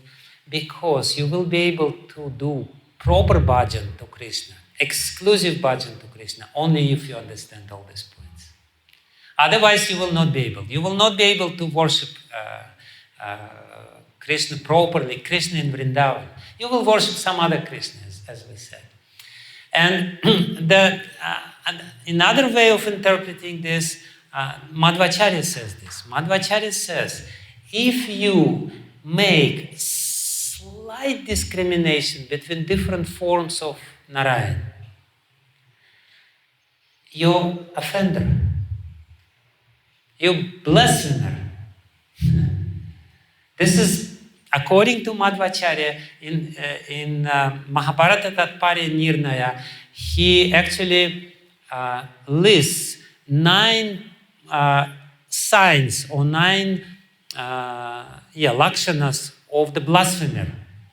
And one of the signs is that he says this form of Krishna is higher than another form of Krishna. So welcome. And we say it all the time. And according to our Acharya, it should not be done. We should not discriminate. All the forms of Krishna are transcendental. If we try to discriminate between them, we become blasphemous. No. So we say, yes, they are one in tattva. Definitely, they are all one in tattva. But they are different in rasa, they are different in a way they display the potency. The potency is the same in each and every form of Krishna. Kurma is not less potent than Krishna. But kurma does not display the same extent of potency as Krishna. Why do we say that Krishna's form is the highest form? Because in this form only Bhagavan displays, it's totally unbridled. There's no limitation how he manifests his power. Whereas in other, manifestations of the Lord, he is more restrained. If Kurma would start playing with his friends in the milk ocean, probably it will be very difficult to join. Kurma is restricted. Kurma cannot display, if Kurma started doing some rasa dance, it will be very difficult. It will not be proper even. Nrisimhadev, he definitely can start doing rasa dance, but I don't think that the followers of Hiranyakashipu will appreciate his rasa dance. He's doing another dance. He's fighting with all these demoniac soldiers. It's a different dance. It's not rasa dance. There is some rasa there, but it's not complete rasa. So this complete classification, very beautiful classification of Vaibhav Roop and Vilas Roop and Swayam Prakash Roop and Prabhav Prakash Roop and all the Chaturvyuhas. This is a unique feature of Sri Caitanya Mahāprabhu Sampradaya. How to understand all different manifestations of the Lord in a hierarchical manner. And how Krishna is the most complete manifestation, and everything else, including Vasudeva, Pradyumna, Aniruddha, Sankarshan, Pradyumna, and Aniruddha, is expansions of his expansions. So he explains in a very beautiful way this, and we will spend little time, maybe not the whole lecture, but some basic features of this. We have to very clearly understand what it is, and how Karanagda Kashaya Vishnu, who is Paramatma, is very remote from the original Krishna. Even though it is said in Śrīmad-Bhāgavatam, sometimes it is said in Śrīmad-Bhāgavatam, sometimes even Gopi says this. In Gopi Gita, Gopi says, what is this verse? Gopi Kabha. They say that you're Paramatma, and you came here to help Lord Brahma. Yes, Vikanasa. What is the before verse? The first lines. Nakalu Gopika, Nandana Bhavan. You're not the son of Gopi. You're not the son of Yashoda. You're Paramatma. So how should we understand this? And for that you have to be the follower of Sri Caitanya Mahāprabhu. He is not Paramatma. Paramatma is a very remote manifestation of Krishna. Karanda Kashaya Vishnu, Garbhata Kashaya Vishnu, Ksherada Kashaya Vishnu. The few Chaturvyuhas after original Chaturvyuha, which is coming from Krishna. The original Chaturvyuha was manifested in Krishna's pastimes. Balaram is Sankarshana, he is original Vasudeva, and Pradyumna, his son is Pradyumna, and Aniruddha, his grandson is Aniruddha. That's the original Chaturvyuha, but anyway. So the next point, very interesting point, is of course the essence of Krishna and Krishna's pastimes is what? Rasa. That's also completely unique understanding, because even though Sukadeva Goswami or Vyasadeva in the third verse of Śrīmad-Bhāgavatam, he says that Pibata Bhagavatam Rasamalayam. He says that, what is it? Nigama kalpataror galitam palam sukamukhatam ritam dravasamitam Pibata Bhagavatam Rasamalayam. I just recently heard this explanation that what is this rasa? what is this rasa, which is Śrīmad-Bhāgavatam is. They say it's Shantaras. And all other rasas are there, but they're little spices to Shantaras. And the understanding is that if let's say Sringara ras, and we say that no, Śrīmad-Bhāgavatam is not describing Shantaras. Krishna is not sitting there under the, under the Vamshivat and not meditating. He didn't invite gopis to meditate under Vamshivat. you please come, let's meditate. let's get little Shantaras. No, Sringaras is the highest rasa. That's another completely different interpretation of Gaudiya Sampradaya, because everyone says Sringaras is tamasic. Sringaras is not spiritual. Only if Sringaras is a little spice to Shantaras, it may, give little, transcendental taste. This is how they explain rasa dance. Rasa dance is about Shantaras with little spice of Sringaras. And Caitanya Mahāprabhu says, no, forget it. Sringaras is the highest, Shantaras is the lowest. There is hardly any place for Shantaras in Vrindavan. There is no place for Shantaras. Actually, there is no place for Shantaras. Nobody is, Durvasa Muni once came to Vrindavan and he was so bewildered that he just ran away from Vrindavan. He was in this Shantaras. He couldn't understand anything. So that's a completely unique way of interpreting Śrīmad-Bhāgavatam from the rasa point of view, and how this rasa-katha is going on, and this whole 10th canto of Śrīmad-Bhāgavatam is the whole rasa-katha. Then the next point, the third point, very interesting point and very important point, that again, only Caitanya Mahāprabhu explained this. Nobody else explained this.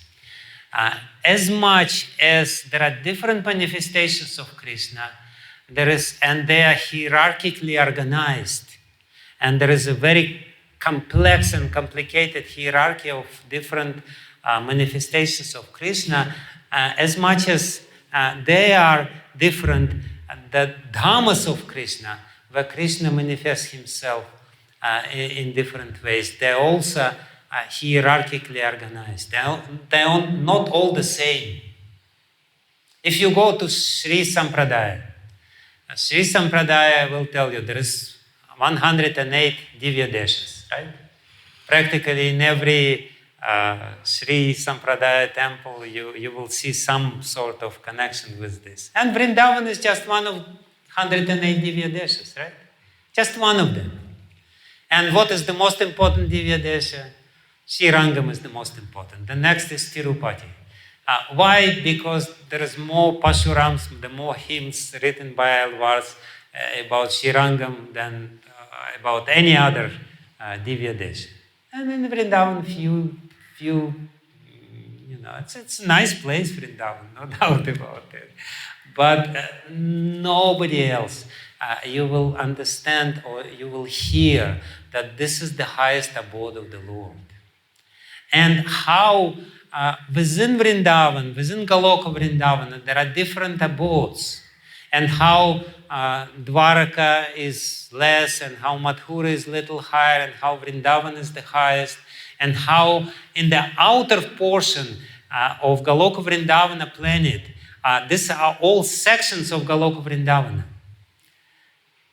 The Vrindavan itself is the innermost portion of Goloka Vrindavana planet, but there are circles, and outside of Vrindavana there is Mathura Dham, outside of Mathura there is Dwaraka Dham, and outside of Dwaraka there is Goloka.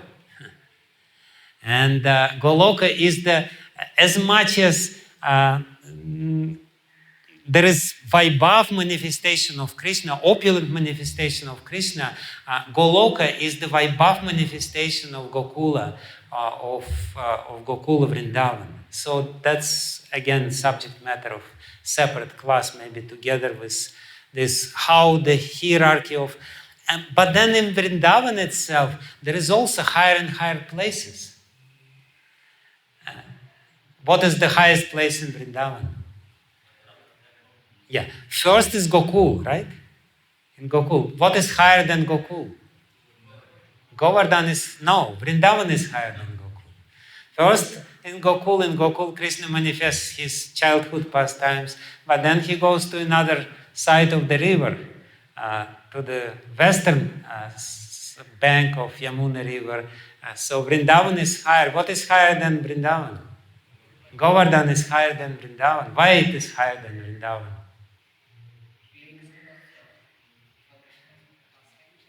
No. No. Why? Why? To take care of all the necessities, also Krishna has No, you're not. This is a good explanation, but not so rasika. You're not. No. No, we just repeat it mechanically. We don't know why Govardhan is higher. Govardhan is higher because rasa dance, which Krishna conducts in Govardhan, is exclusively with his intimate gopis, whereas in Vrindavan, all kinds of gopis are there. Completely new gopis are there. Therefore, this is much more intimate place where only his exclusive girlfriends are allowed to take part in it. And what is the highest place? Radhakund. Why Radhakund is the highest place? Okay, so that we will come. We will come to this point.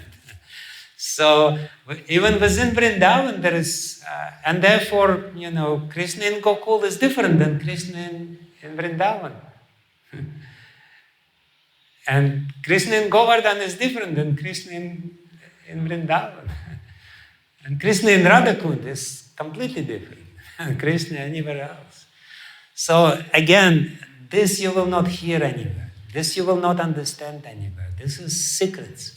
This is very big secrets which we should try to learn. And I will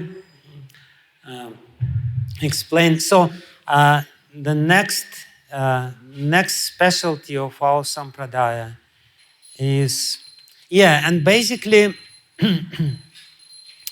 this is all manifestation of, before we come to this next specialty, this is all manifestation of Krishna's inconceivable energy. Why this specialty of Gaudiya Sampradaya is so important? Because our Sampradaya is called Achintya Bheda Bheda Tattva.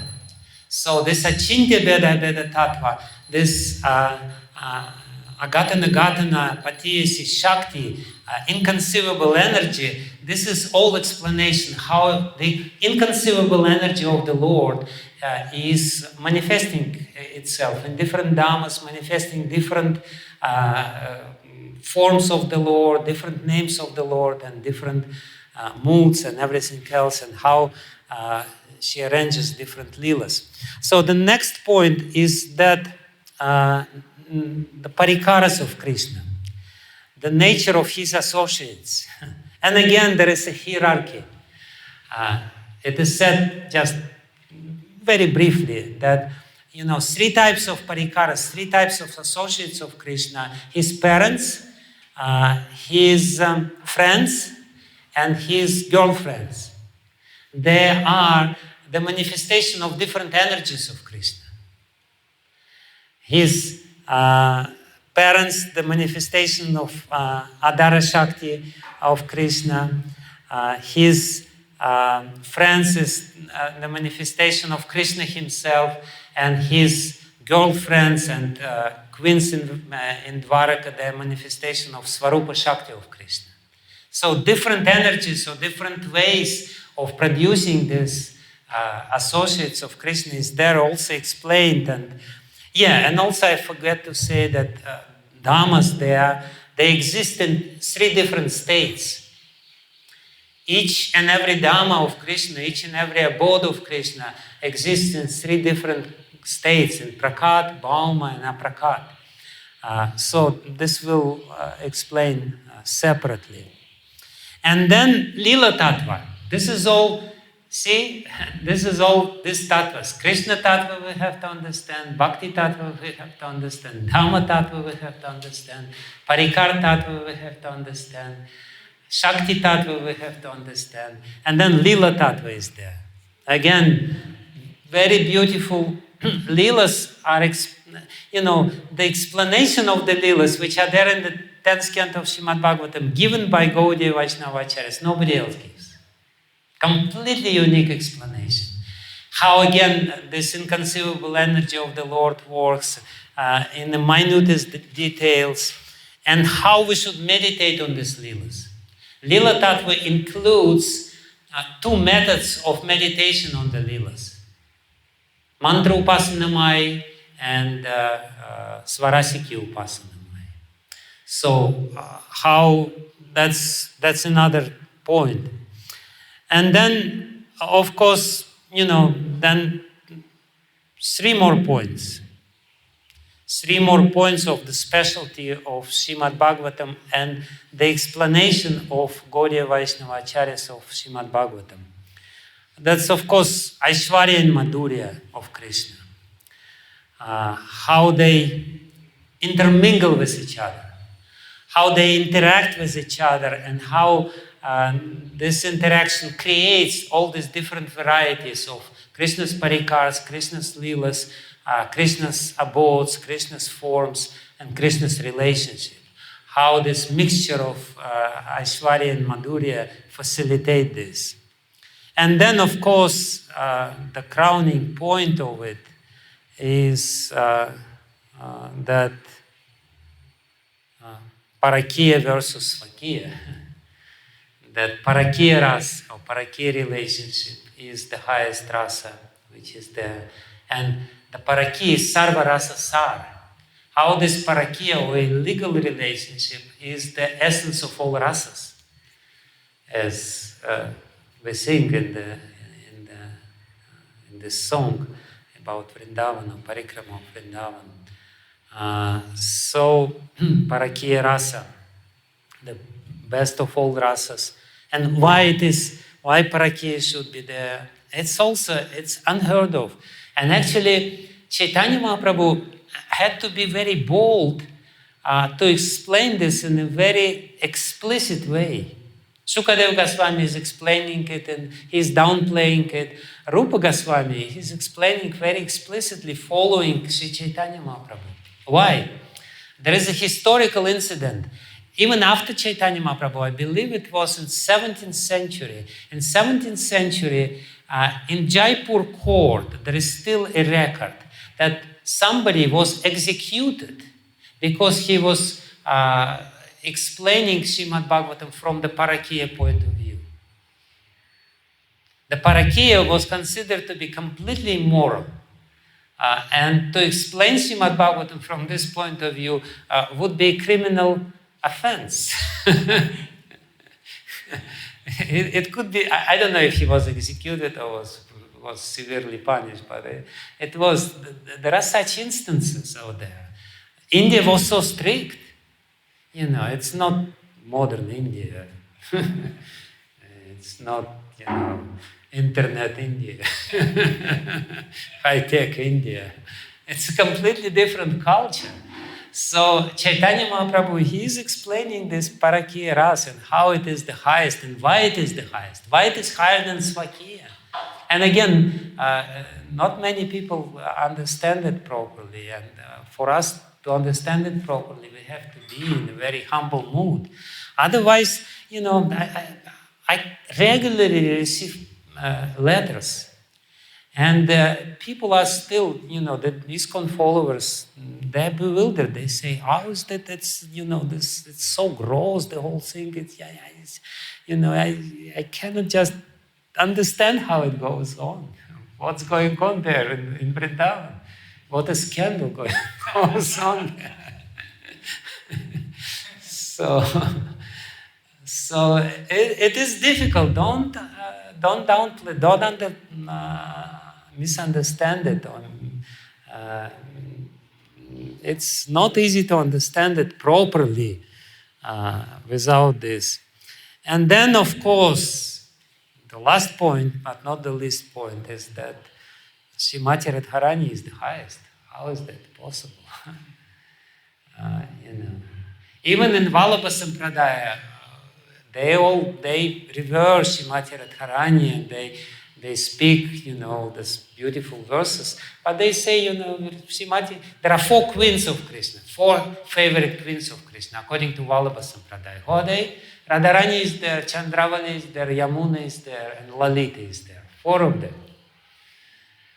Only Sri Caitanya Mahāprabhu says this is the exclusive, the highest possible rasa with her. And in connection with this, in this prasanga, in this context, Sri Caitanya Mahāprabhu explains the different stages of prema, which is prema is just the beginning stage, and then pranaya, and then man, and then first is whatever, sneha, man, pranaya, raga, anuraga, bhava, and mahabhava. And how Srimati Radharani is Mahabhava Swarupini, that's also, where will you hear this? Nowhere, including ISKCON. But of course, Krishnadas Kaviraj Goswami explains this in Sri Chaitanya Charitamrita, and we have to, with the proper mood, try to understand this by taking shelter of Sri Chaitanya Mahāprabhu. And then, of course, the very last point is that Śrīmad-Bhāgavatam is the highest revelation of truth. That there is nothing higher. And if something is said in Śrīmad-Bhāgavatam and not said in another scriptures, that's fine. We don't care. And if something is said in other scriptures but not said in Śrīmad-Bhāgavatam, we don't care about these other things. Śrīmad-Bhāgavatam is the highest revelation of truth. So that's are the features of how we should understand, and the way how Sri Chaitanya Mahāprabhu in very, very uniquely explains Śrīmad-Bhāgavatam. Srila Jiva Goswami, he lists around 20 titles of different commentaries of Śrīmad-Bhāgavatam which were written before him. Now it's around 200 commentaries of Śrīmad-Bhāgavatam. It's one of the most commented upon scriptures, if not the most commented upon scriptures in whole Vedic literature. It's very unique, but the way Gaudiya Vaishnavas look and explain Śrīmad-Bhāgavatam is the most unique, and very beautiful. And that's why I said, you cannot really explain it in a cartoon about Krishna. And you will get a distorted impression of what is going on, this whole glorious picture. And the last thing which I will say, very important, that's the very last chapter of Jaiva Dharma. Srila Bhaktivinoda Thakur, in this last chapter of Jaiva Dharma, he says that there are 2 ways of listening Śrīmad-Bhāgavatam. He says, you can listen Śrīmad-Bhāgavatam. He's explaining that the spiritual life starts, the beginning period of spiritual life is called Shravana Dasa. Shravana Dasa is a very important period when we hear properly. Because while we're hearing, very important processes going on, we completely change our consciousness. Through the hearing process, karma actually becomes disempowered. Karma, which is very strong, through the hearing process, all these samskaras and everything else, they will be washed away just by hearing Śrīmad-Bhāgavatam. But Bhaktivinoda Thakur there in Jaiva Dharma says that there are 2 ways of hearing Śrīmad-Bhāgavatam. One is Krama-hina Shravana Dasa, When we hear Śrīmad-Bhāgavatam in a very chaotic way, we hear a little bit from here, a little bit from there, this pastime from here, this pastime from there, and we are not really methodically hearing Śrīmad-Bhāgavatam. Or we hear Śrīmad-Bhāgavatam at a certain Skanda Purana, that if you read Śrīmad-Bhāgavatam for 1 year, this is the hearing of Śrīmad-Bhāgavatam in the mode of tamagun, and the tamas. Because, you're hearing Śrīmad-Bhāgavatam and you already forget which was there before, and you already, you don't know what is going on to be there, and you're totally lost, You're hearing Śrīmad-Bhāgavatam. Okay, fine. So, he says it's tamasic. They say, of course, it can be transcendental if it's in a proper mood, with a proper service mood. But then he says that there is krama-hina Shravanadasa and there is krama-shuddha Shravanadasa.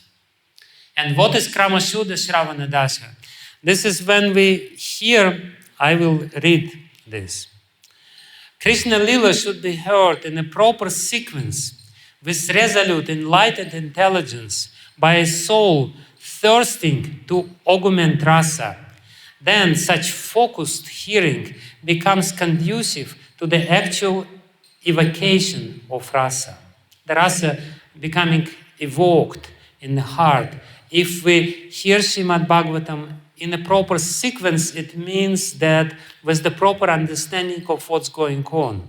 In this manner, hearing the Nitya Lila of Ashtakaliya Lila and the Naimitika Lila, such as birth of Krishna, is krama-shuddha Shravanadasa.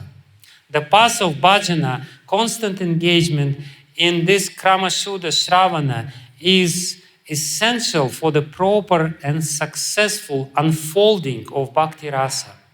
The sweet relish of Lord's pastimes progressively manifested through committed krama-shuddha Shravana, and thus the hearer's latent taste for Raganuga Bhakti is spontaneously aroused. The hearer thinks, oh, how wonderful is the Sakya Bhava of Subala. I wish to serve Krishna in that mood of camaraderie exhibited by Subala. The eager tendency is called lobha. Pursuing with lobha the devotional sentiments of the residents of Raja is the essence of Raganuga Bhakti. So basically what Bhaktivinoda Thakur is saying, if I understand properly and hear with proper understanding of what's going on, then the lobha, the greed, will be awakened within our heart. Whereas now, we hear something and we remain indifferent. We are not really enamored or charmed by this cartoon. Because it's cartoon. It's not something real. It's not something, it may entertain you for some time, but it will not give you the deeper concentration on this. And without concentration, you will not be able to understand Śrīmad-Bhāgavatam. So you have to understand what is going on to get the concentration. And concentration, as Bhaktisiddhanta Saraswati Thakur Prabhupada, the samadhi, the complete concentration on the subject matter, will reveal to you the subject matter. So this is what we are supposed to do. We should understand what is this 10th canto of Śrīmad-Bhāgavatam is about, how to understand it, how to analyze it. Then it will give complete concentration, it will give us taste, it will give us lobha, the desire. And then when desire is there, everything else is done. When you want to be in Vrindavan, Vrindavan is not a cheap place. You may come to Jagannath and say, I don't mind to be in Vrindavan. Maybe. No, it's not going to work. Vrindavan, you will get Vrindavan only if you're completely absorbed. And how the absorption comes through the desire. And how the desire comes? Desire comes through taste. And how the taste comes?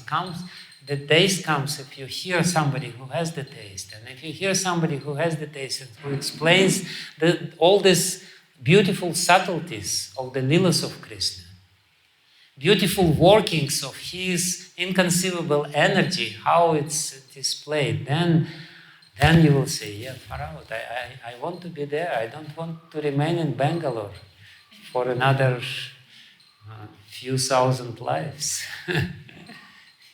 I don't want to be in lockdown of this material world, because we are all in lockdown. Lockdown means we cannot go outside of the material world. We are locked down here. So this is the way out. This is how we should understand this 10th canto of Śrīmad-Bhāgavatam. And that's why we spent a few more lectures on trying to understand this unique interpretation of Śrīmad-Bhāgavatam, revealed, not given, but revealed by Sri Caitanya Mahāprabhu. And that's why Srila Prabhupada placed the biography of Caitanya Mahāprabhu in the beginning of Śrīmad-Bhāgavatam, because you can only understand Śrīmad-Bhāgavatam if you meditate on the pastimes of Lord Chaitanya and his personality and his message. That's the meaning of today's class, and that we can only understand Śrīmad-Bhāgavatam as he is in reality, through the mercy of Caitanya Mahāprabhu and his followers. Okay, thank you very much. Hare Krishna. Yes. Yes, please.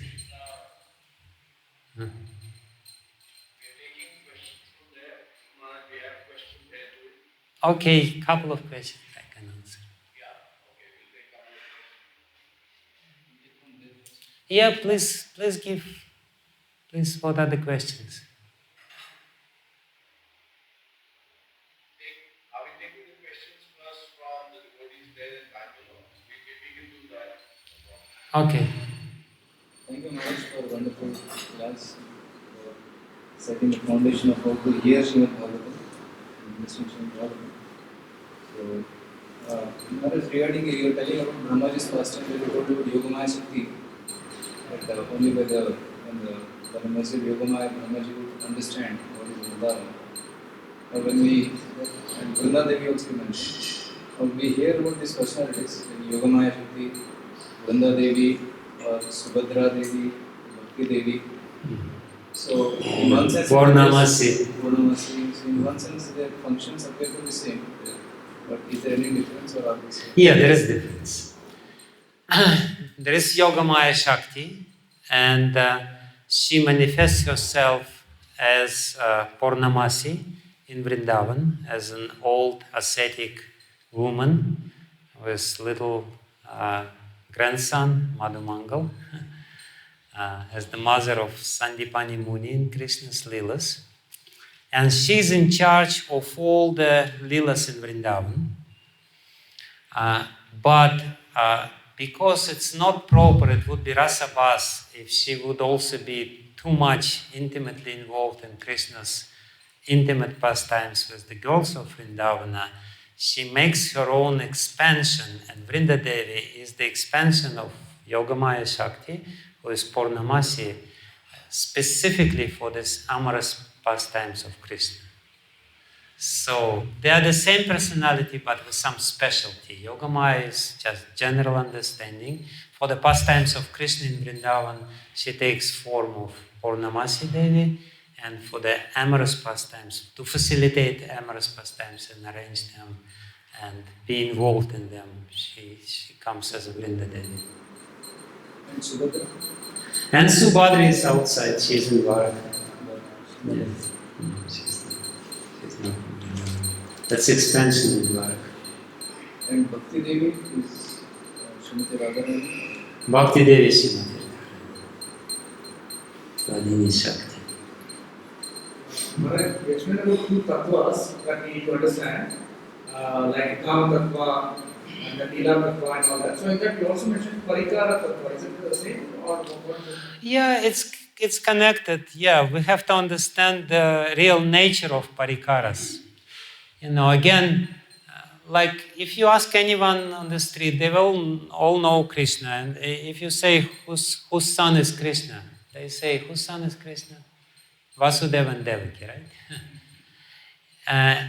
So basically, what does it mean understanding parikaras? Understanding parikaras is understanding the intensity of their love. Why do we say that Yashoda and Nanda are real and Nanda are real parents of Krishna, not Vasudeva and Devaki? Because their love is more. And you can develop the same love to Krishna even without being related to him in a way as Devaki and Vasudeva. So this is all subtleties and how different parikaras are there in different dhammas, how they facilitate different līlas and manifest appropriate moods. So it's also there's something to understand there. What exactly means of that, parikāra? Parikāra means associates. Associates. Can you give few illustrations of intellectually trying to understand action? If you think that now I will figure it out. If you try to only not developing the service mood, but trying to to understand, especially 10th canto of Śrīmad-Bhāgavatam. If you try to understand 10th canto of Śrīmad-Bhāgavatam, that this is, there may be different shades and grades of this. Like, some people read it and some people say that this is, Krishna was a historical personality. And then somebody, there is some theory that that Krishna, that it was written after Christ because during Christ, there was killing of the babies, and when Putana was there, she was also killing babies. So many different ways. And this is just myth. Or some people say that Krishna in Kurukshetra and Krishna in Vrindavan are different Krishnas. Yes, they are different Krishnas. In rasa they are different. But in tattva they are the same, but people say that this is again some merging was there first. The real Krishna was Kurukshetra Krishna, his historical Krishna, and then some sentimental bhakta from south wrote the Śrīmad-Bhāgavatam. So many possible interpretations there. But again, they don't understand how everything is connected and how everything is connected with this Paribhasha Sutra, Krishna's tu Bhagavan Swayam. And therefore they say, no. Even other acharyas, when they explain Krishna's tu Bhagavan Swayam, they say, while saying Krishna's tu Bhagavan Swayam, he means Karandakashaya Vishnu. Why Karandakashaya Vishnu? Because he is Krishna. Why he is Krishna? Because he is Karshati. He draws everything within himself during Pralaya. Therefore, it's Purusha who is being described in this verse, Krishna's tu Bhagavan Swayam. But this is not what Vyasadeva is saying. Vyasadeva is saying Krishna's tu Bhagavan Swayam. This Vrindavan Krishna is Bhagavan Swayam. And that's the main message, the invitation to Vrindavan for us. And we have to be very clear. And for that we need to hear it systematically, and then the greed will come. Okay, Rasa-Krida Bharani Prabhu, please. So we have two questions. The first question is from Anupama Radha. Yes, usually. The question is, in your class you mentioned that there are three conditions to understand the Śrīmad-Bhāgavatam. The first one being taking the shelter of Caitanya Mahāprabhu, followed by service to the Vaishnava and association of devotee. Number one, in the previous age, before the advent of Mahaprabhu, how did the lower classes, the Vaishyas and Shudras, take shelter of the Lord's lotus feet when they did not or could not fulfill the above condition. The Varna ashram system did not give easy access to the lower classes to accept the Guru in the Guru Parampara. And then there's another one which I can ask now. See, Caitanya Mahāprabhu came and he actually he basically quite, strongly abandoned Varnashrama system in the sense that he accepted Haridas Thakur as his, very intimate companion and associate. He glorified Rupa and Sanatana, who were outcast. So Sri Caitanya Mahāprabhu came to reveal something which was not revealed before him. Before him, people could understand God, and some understanding was there through different means, and therefore Srila Vyasadeva wrote Mahabharata, and this Mahabharata, as explained in Śrīmad-Bhāgavatam, was written for Shudras and for Vaishyas and for women. So by reading Śrīmad-Bhāgavatam, you can get attachment to the Lord. By reading Ramayana, you can get attachment to the Lord. There is no bar on this. You can belong to any caste or creed and still read Puranas or Śrīmad-Bhāgavatam or Mahabharata or Ramayana and develop some attachments towards the Lord. But Sri Caitanya Mahāprabhu came to reveal the highest meaning of Śrīmad-Bhāgavatam, which is Mahabhava. And to understand this, we can only through this parampara. And in this parampara, there is no restriction of caste and creed, and we're all a living manifestation or living proof of this. So before Caitanya Mahāprabhu, people were not able to understand Krishna in Vrindavan properly. Maybe very rare souls, but it was not available, it was not accessible.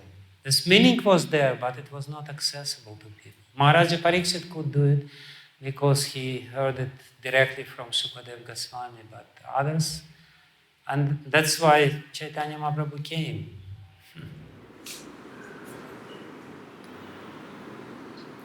Okay. Thank you so much. We have another, there is one more part of the question, and then we ask the last question. Yes, last, because I'm already. Yeah.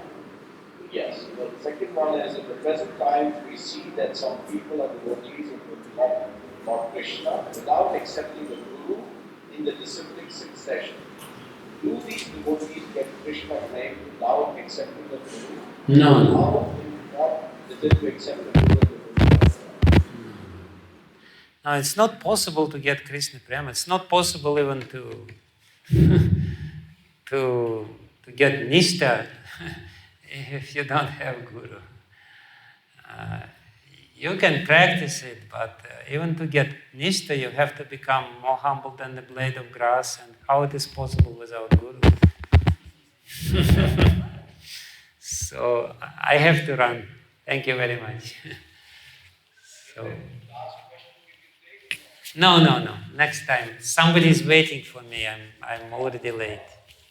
Thank you very much, Gurmaharaj, for this wonderful session and association. We won't hold you up, and we look forward to the next session next Saturday. Yes, hopefully. Bhakti Vijnana Goswami Maharaj ki Srila Prabhupada ki jai. Jai.